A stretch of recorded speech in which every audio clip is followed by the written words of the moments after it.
Welcome to the YouTube channel Bookworm. Today we will listen to a brief retelling of the following book, The Prince by Niccolò Machiavelli. Citizens must feel important. Imagine that you rule during the Renaissance and have just conquered new territory. The population considers you an occupier and a stranger. They do not want to perceive you as their sovereign. How then to govern the country?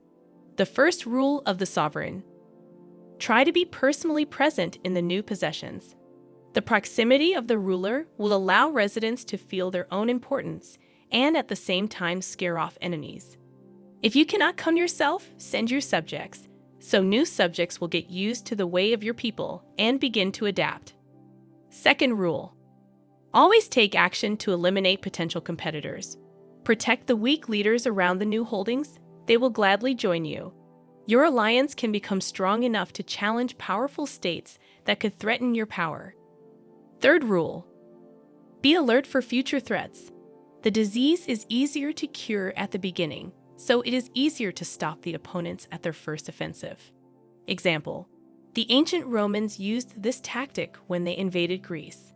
They did not allow any local leader to become stronger than the others, no matter how loyal he was to the Romans.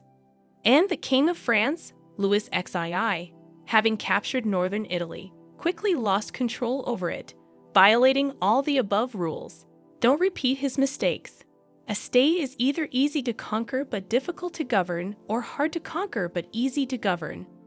When Alexander the Great died after conquering the Persian kingdom, everyone thought that without him the Macedonians would quickly lose control of the Persians, but they managed to maintain their power for many years. How? To answer this question, consider the different types of states. Ruler-baron system.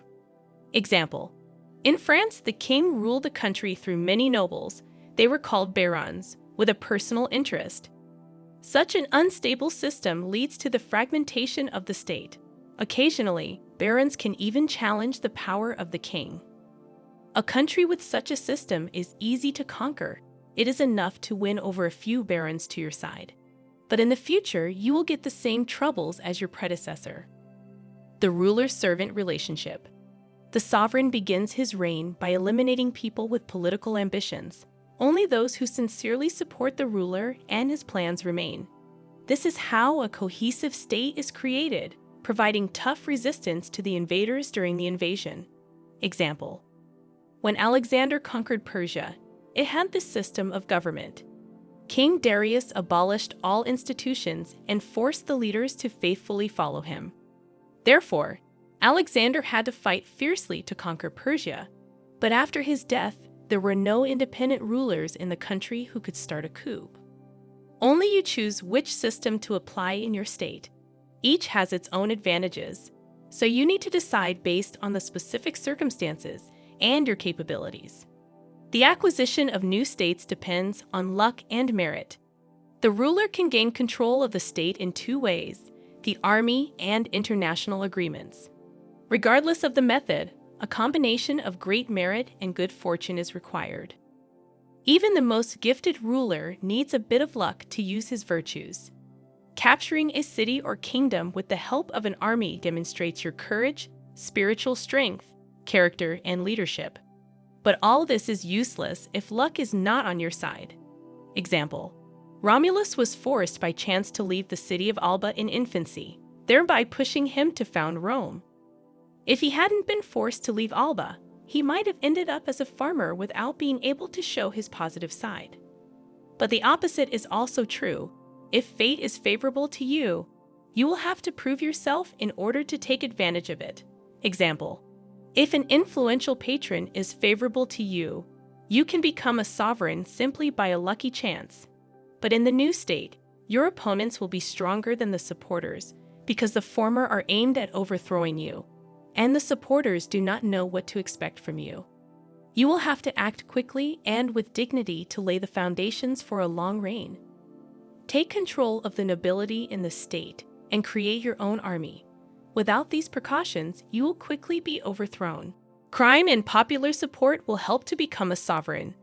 Example: in 317 BC, a man named Agathocles the son of a potter, gathered an army of mercenaries and took Syracuse, Sicily. Despite his oath to uphold a democratic constitution, he killed 10,000 of his opponents and became a tyrant. Evil is one way to gain power. Cunning and ruthlessness will help to gain control over the state. But cruelty only works when applied correctly. Brutality must be swift. Deliver one merciless blow. At first, the people will be very indignant. Gradually reduce the amount of violence, thus calming the population. This is exactly what Agathocles did, and he managed to maintain power. Conversely, excessive decency at the beginning of the reign and a gradual increase in cruelty is not a reasonable tactic. Power can also be obtained by protecting citizens and gaining support from them. You need to help people become wealthy enough that they want to support you. Sufficient provision depends on what people are used to. Example: if people were slaves before, they will be happy when they find freedom. The main goal is to make citizens feel indebted. If this happens, they will keep you in power, even if they have to endure hardship. Under power through terror, people do not feel indebted. It is easier to achieve power through cruelty. But power based on the support of the population is more stable. Every sovereign must master the art of war. Diplomacy is a useful tool, but when it comes to fighting, the unarmed will always obey the armed. The art of war is necessary to become and remain a sovereign. Even in peacetime, it is important to develop military skills because it is most likely to lose the state through war. Troops play a key role. Good laws and institutions are impossible without the protection of a strong army. War is necessary to maintain power, so keep your army and yourself, your physical and mental abilities, constantly in a combat state. Example: every time you hunt, study the landscape of your possessions and think about how to use the terrain to form defenses in a war. The experience of the great masters helps to prepare for war. All great commanders learned from their predecessors. Alexander the Great learned from Achilles, and Caesar imitated Alexander. It is important to be a good leader in peacetime, but we must not forget that fortune is changeable. The state may fall into war, and the only way to maintain power is to prepare for it. The army of the state should consist of its citizens. What do Romans, Spartans, and Swiss have in common? These countries had a well-armed population, which allowed them to remain independent for centuries. Only armies of local residents can effectively defend the state. Mercenaries, that is, independent troops fighting only for money, are useless. They are not interested in the survival of the state, so they can run away in battle if they feel that money is not worth dying for. Mercenaries will rob you in peacetime, and in war, they will let your opponent do the same. And even if you are lucky enough to find a capable mercenary commander willing to fight for you, sooner or later he will realize that he can easily overthrow you too. Example: in the 15th and 16th centuries, Italy repeatedly relied on mercenaries and was conquered by the French kings and later occupied by Ferdinand of Aragon when the mercenaries fled the battlefield headlong. Another mistake is to rely on allied auxiliaries. As soon as foreign troops enter your land, you risk never getting rid of them. Example: Greece let 10,000 Turkish soldiers onto its soil to protect itself from its neighbors. When the war ended, the Turks refused to return home and ended up occupying Greece for several centuries. You will lose by relying on auxiliaries. If they are defeated, your state will fall, and if they win, they will stay and enslave you. The only way to protect the country is to create an army of its own citizens. The sovereign must harmoniously combine generosity and stinginess. Citizens expect certain behavior from their ruler. Personal character traits, such as politeness or generosity, are important for the stability of the state. At the same time, qualities that are positive for an ordinary citizen may not be such for a sovereign. Let's take generosity. A generous person is loved by everyone. But if the ruler, seeking such a reputation, starts spending everything he can afford, people will quickly get used to it. You will have to constantly shower the citizens with gifts, which will quickly deplete the treasury. the tax burden will need to be increased, which will negate all the benefits of generosity. To be a successful sovereign, you need to balance generosity and greed. Show generosity to gain power, especially in states where citizens can choose a ruler.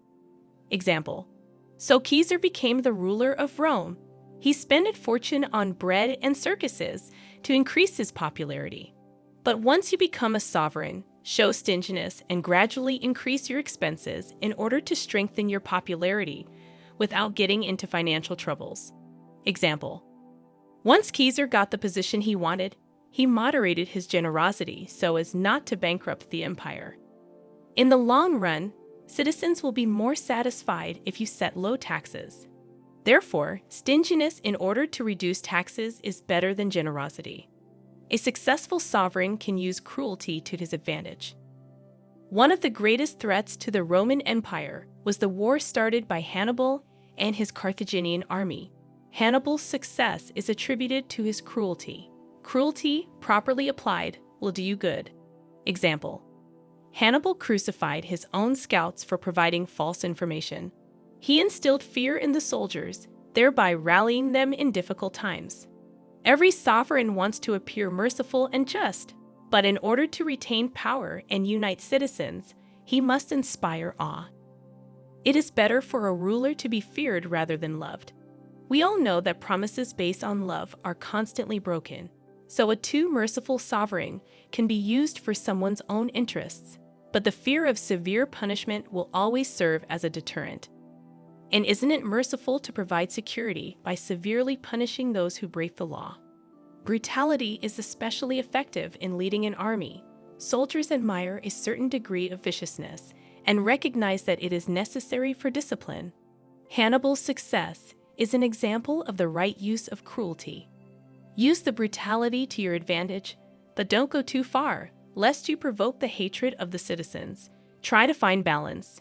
Do not punish innocent residents. Do not take away their property for no reason.